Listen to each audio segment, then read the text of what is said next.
আরে ভাই, তোর জীবনে এখন কষ্ট আসছে, কোনো সমস্যা নেই। কারণ একটা কথা মাথায় রাখি, ভগবান তোর কাছে ছোট ছোট জিনিসগুলো নিচ্ছে আর ওর থেকে বড় জিনিস কিছু দেবে। তাই বলছি ভাই, কষ্টকে ভয় পাও না, নিজের কাজ কর। কারণ কষ্টই আসল যোদ্ধা তৈরি করে।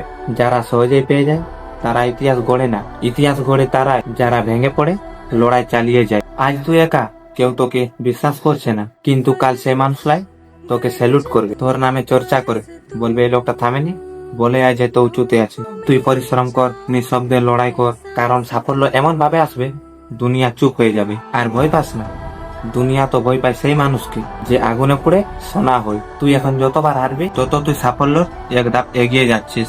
তোর ঘামে তোর শক্তি, তোর কষ্টই তোর ক্রাউন। আর তুই জিতবি, কারণ তুই হেরে যাওয়ার মানে বুঝিস না। তুই ঝড়, তুই আগুন, তুই সেই এক মানুষ যাকে হারানো অসম্ভব। আর একদিন দুনিয়া তোর নাম নয়, তোর গল্প শুনবে। তাই বলছি ভাই, ডোন্ট গিভ আপ। জীবনে কখনো হার মানো না, যে কিচ্ছু না হয়ে যায়।